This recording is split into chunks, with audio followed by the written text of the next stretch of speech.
The wind howled across the endless expanse of Talara, carrying with it the scent of sun-baked stone and drifting ash from the distant volcanic spires.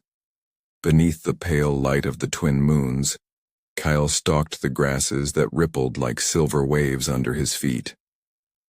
His heart pounded with a mixture of purpose and trepidation.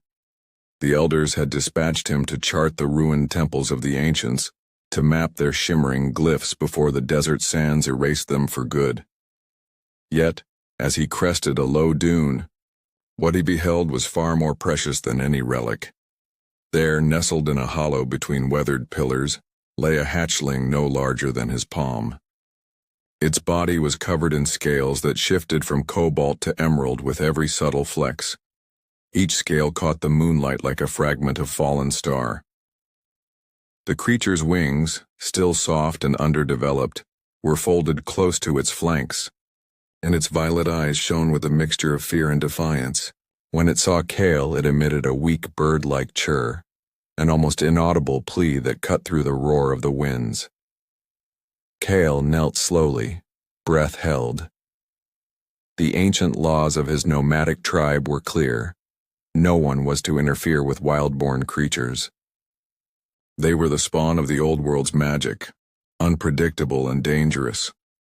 To touch or tame one was to court disaster and dishonor his people. Yet as he pressed a gauntleted hand to his chest, he felt the rhythm of his own pulse quicken at the sight of those trembling wings.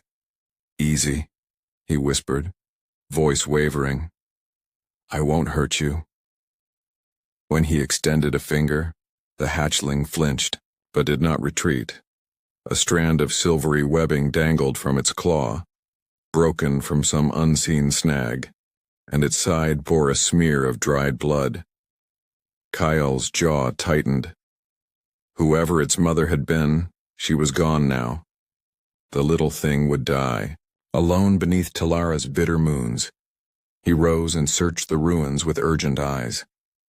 Beneath a collapsed lintel he found a shallow basin, a cavity in the bedrock where rainwater still pooled in phosphorescent droplets. Hastily removing a tattered cloth from his pack, he scooped up the water, then knelt again. The hatchling regarded him warily, wings shivering. Kale cupped the water in his palms and offered it. After a moment's hesitation, the creature lowered its head and drank, flicking tiny drips against Kale's fingers. Warmth bloomed in his chest as the hatchling's body relaxed. He whispered to it, telling it stories of his childhood, of caravan songs and starlit feasts, until he sensed the tension drain from its sinewy form.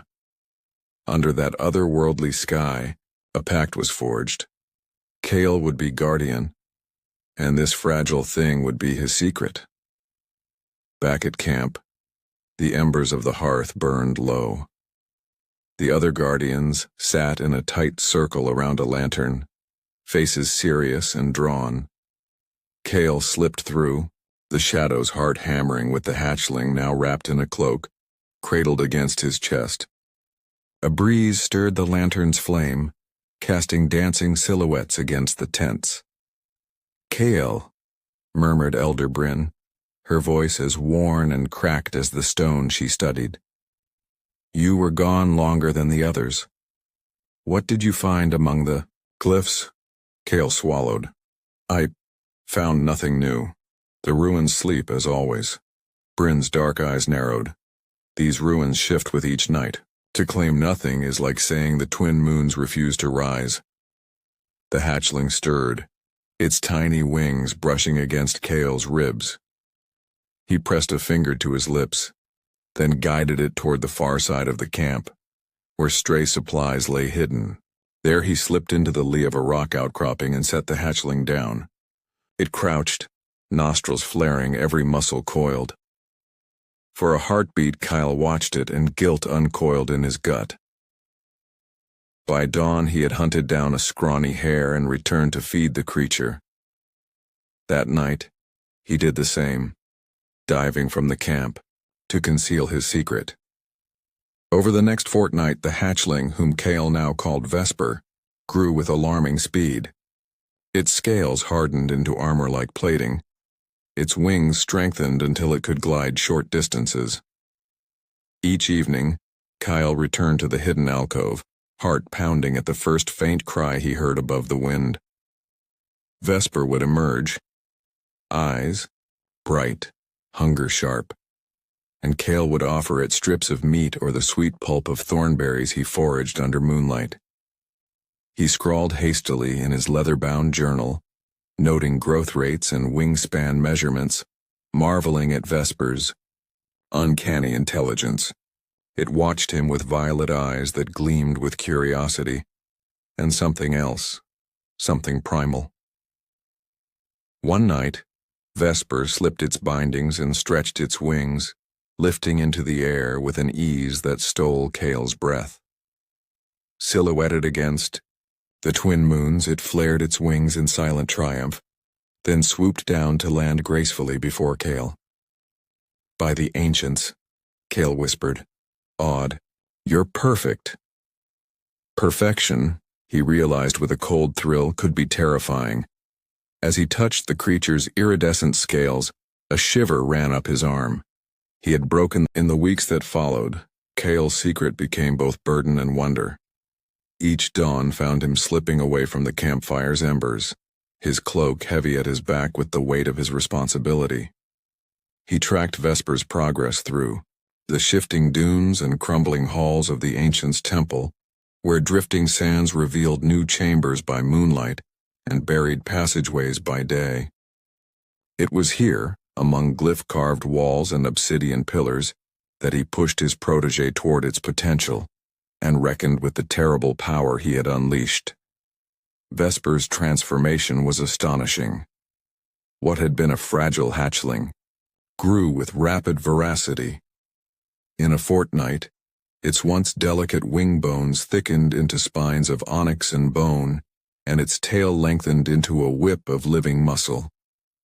Its scales no longer merely shimmered in cobalt and emerald, but flickered with pulses of dusky violet like embers beneath ash.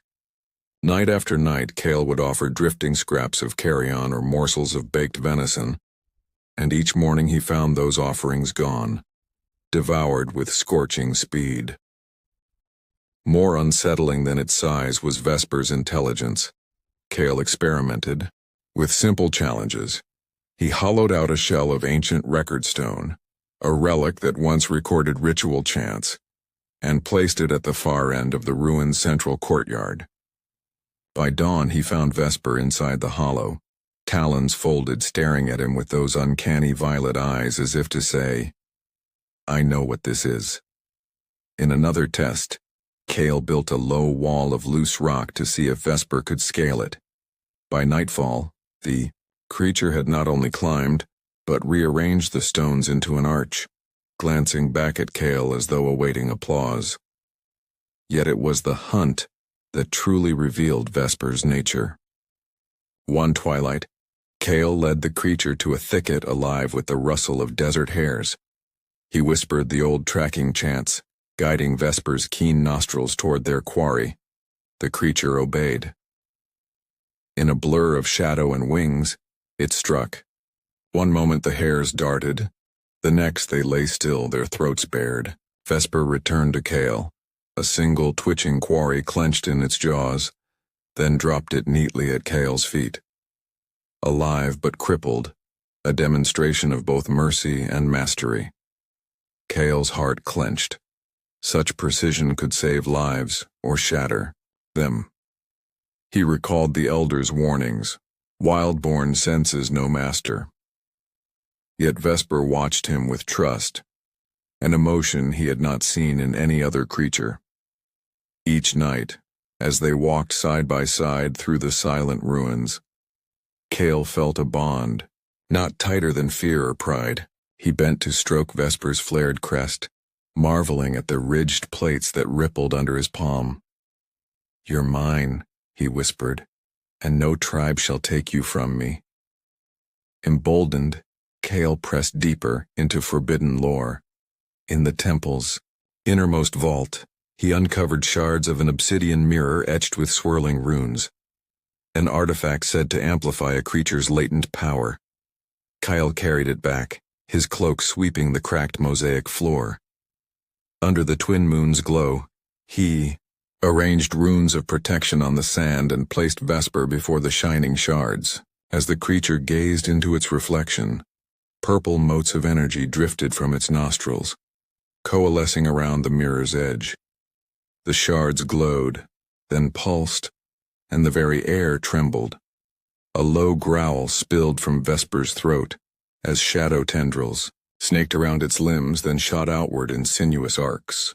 Kyle stepped back, breath caught in his chest as the creature's form flickered, vibrant scales darkening, talons elongating into cruel curved daggers.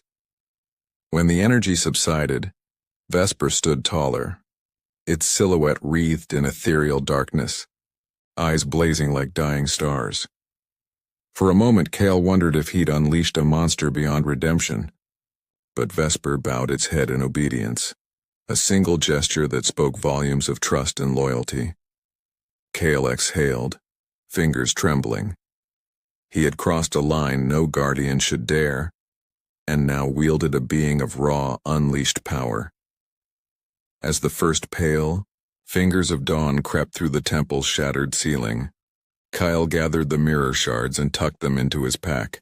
Vesper stretched its wings, flexed its claws, and unleashed a shrill call that echoed like a dagger through the empty halls.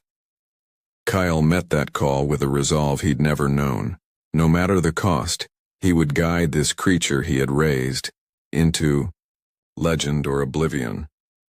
And as the ruins settled back into silence, Kale sensed that all of Talara would soon tremble beneath the shadow of what he had made. The sands of the sapphire oasis lay golden and still beneath the afternoon sun. But in the court of Princess Leora, tension crackled like trapped lightning. Word of a winged scourge stalking the northern ruins had spread like wildfire across the desert trade routes. Caravans returning from Talara told of silver-winged shadows gliding through ruined colonnades, of guards found mangled as though cleaved by invisible blades. Whispers claimed the beast was more than flesh and blood, that it was infused with the ancients' old sorceries and so unstoppable. In the cool marble hall where blue banners fluttered, Leora sat upon her throne of braided reeds, her dark hair bound in silver cords. Before her stood her chief scout, Ramil, bronze-skinned and lean, bearing the jagged tip of a spear stained with fresh blood. "My princess," he said, voice taut. "5 caravans lost. Survivors speak of a sentinel, of doom, an omen of our ruin unless we act." Leora rose, smoothing the silk folds of her gown. She had known Kale in childhood. How could she forget the boy who chased her laughing through date palms, who once carved her initials into a sandstone pillar?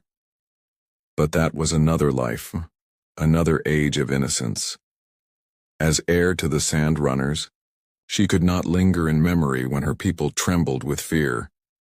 "Send word to the tribes of the West," she commanded. "Gather bowmen armed with obsidian-tipped arrows. I will lead them myself." Rommel hesitated. "The journey is perilous, Your Grace. The dunes shift like living things. Many who set out for Talara never return." He laid a hand on his heart.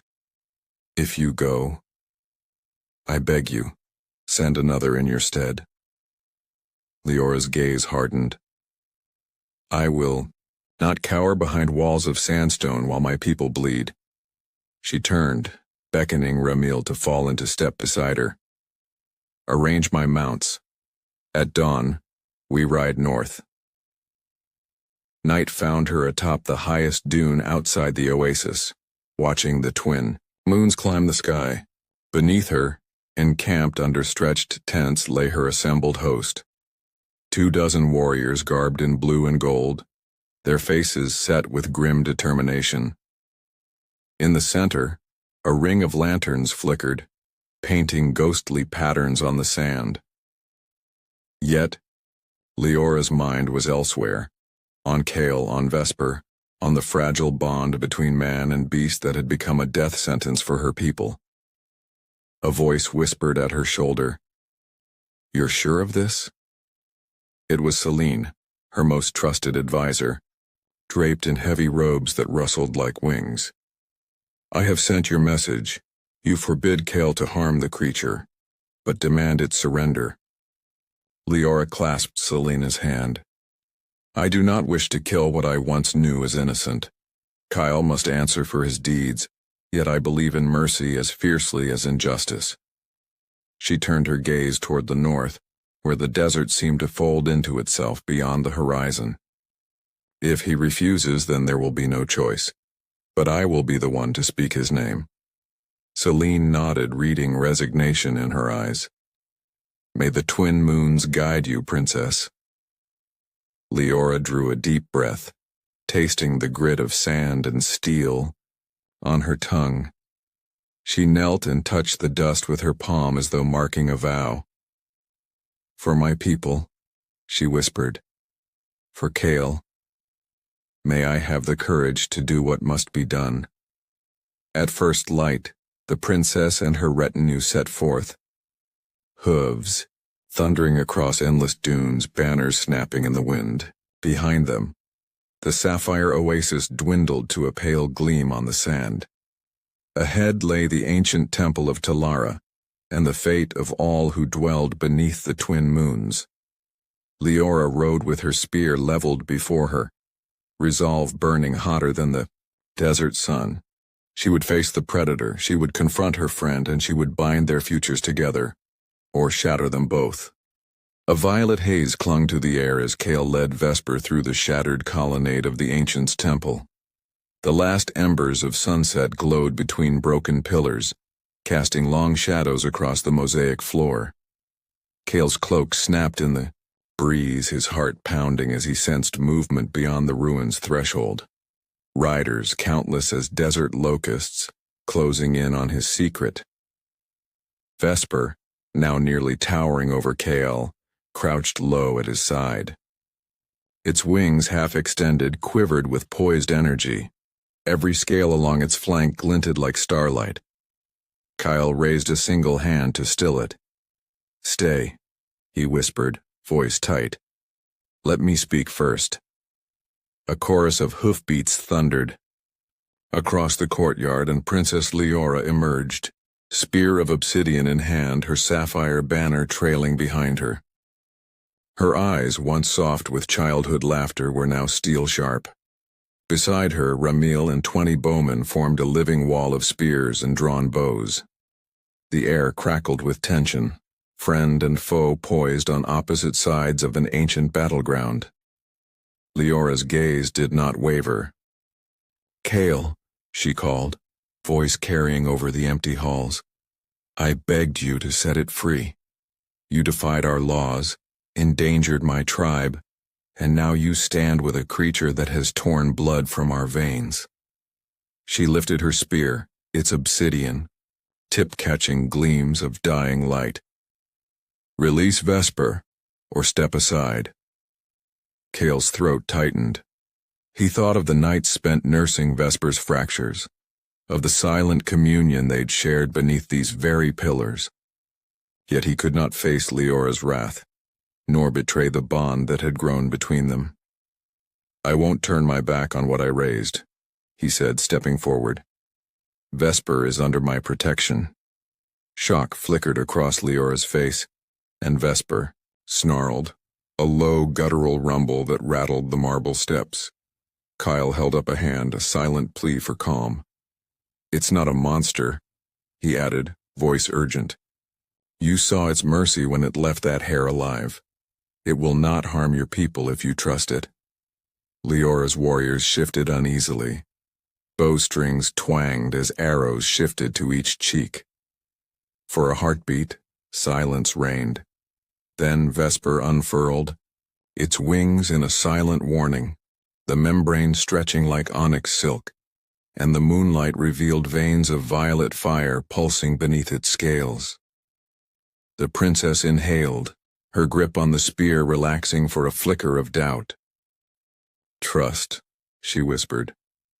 "You ask me to trust what I've never known." Her eyes met Kale's, raw with something he had not seen since they were children.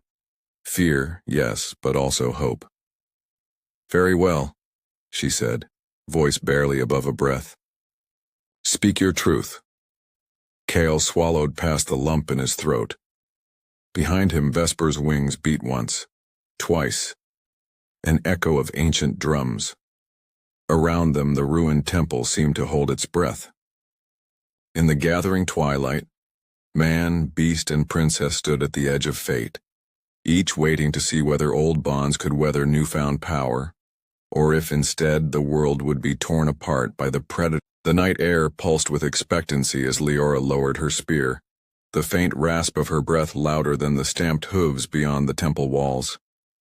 Kyle's chest heaved. He had dared to hope she might yield, but had not believed it until her steel gaze softened. Behind her, Vesper's great wings folded with a whisper, its violet eyes flicking between master and monarch, awaiting the next command.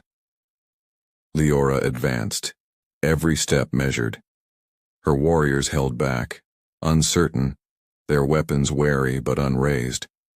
She halted a pace from Kale and drew from her belt a slender chain of moon-forged silver, an heirloom talisman, said to bind oaths of peace.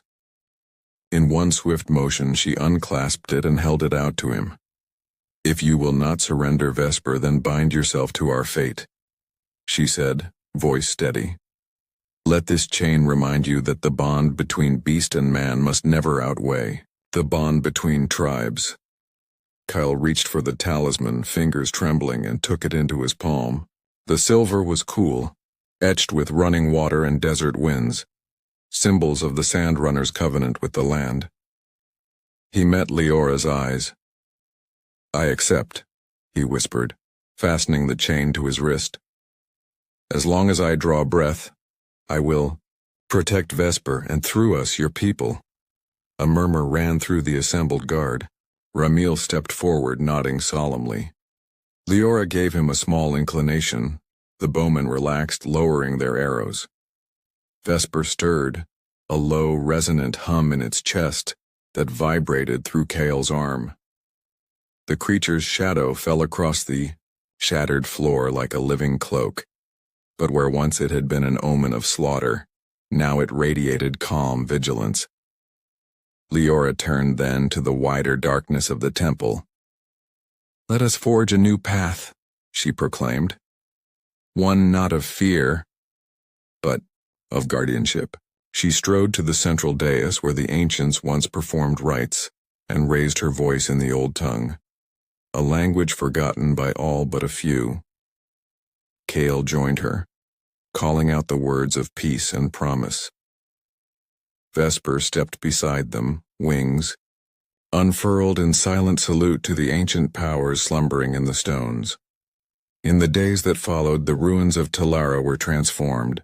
Under Leora's guidance, the Sandrunners and Kale's tribe worked side by side to rebuild crumbling archways and clear sand-choked chambers. Vesper patrolled the perimeter, a living sentinel whose presence dissuaded any who might seek to exploit the temple's arcane secrets. Caravans resumed their journeys north, greeted by the sight of silver-winged guardian and armored warriors sharing watch beneath the twin moons. And at dusk, Kale and Leora would stand together atop the highest tower of the oasis, sharing tales of the day's labors. Sometimes Vesper would circle overhead, then swoop down to perch between them, ruffling its obsidian feathers as if seeking their praise. In that moment, the princess realized the truth she had known all along.